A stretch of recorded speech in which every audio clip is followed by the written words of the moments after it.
سنو وائٹ اور 7 بونے۔ ایک دفعہ کا ذکر ہے، ایک بادشاہ اور ملکہ رہتے تھے۔ ملکہ بہت رحم دل عورت تھی، اس پر سب بہت رشک کرتے تھے۔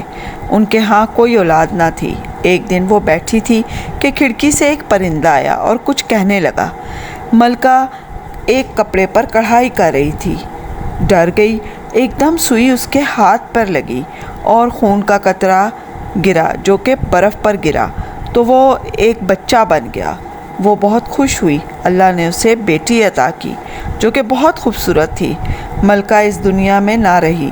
اس نے مرتے وقت بادشاہ کو دوسری شادی کا وعدہ لیا۔ پھر کچھ ٹائم بعد بادشاہ نے دوسری شادی کر لی۔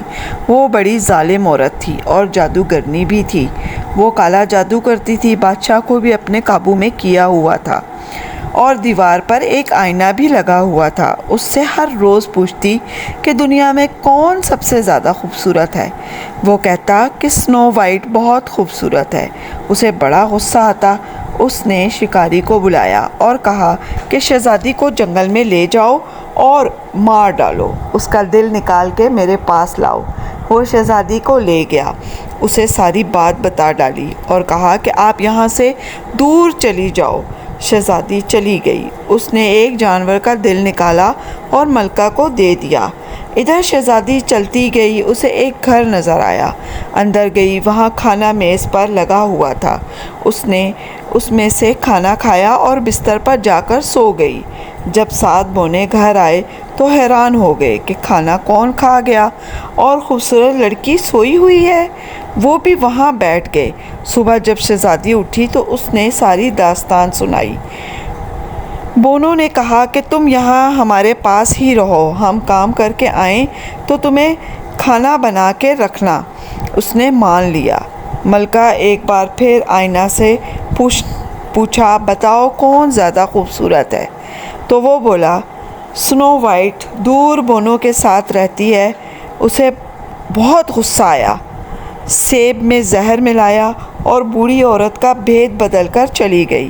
اس نے سنو کو سیب دیا اور کہا مجھے روٹی دو۔ جیسے ہی سیب کا ٹکڑا کھایا شہزادی زمین پر گر گئی۔ وہ بھاگ گئی۔ جب بونے آئے تو اسے مرا ہوا پایا، بڑا روئے اور ایک شیشے کے تابوت میں اسے بند کر دیا۔ ادھر سے شہزادے کا گزر ہو رہا تھا۔ اس نے شہزادی کو دیکھا تو بڑا حیران ہوا۔ اس نے بونوں سے اسے مانگ لیا، دربار کے بندوں سے کہا کہ اسے لے چلو۔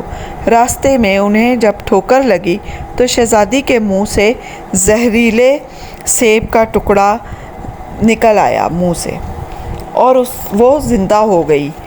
شہزادے نے اس کا ماتھا چوما اور وہ ایک دم آنکھیں کھول دیں۔ پھر شہزادے نے کہا ہم شادی کر کے ایک اچھی زندگی بسر کر لیتے ہیں۔ تو شہزادی نے کہا کہ میرے بابا بھی شامل ہوں گے، پہلے ہم انہیں لے آئیں۔ انہوں نے ملکہ جادوگرنی سے انہیں آزاد کروایا اور پھر دھوم دھام سے شادی کی اور پھر ہنسی خوشی زندگی بسر کرنے لگ گئے۔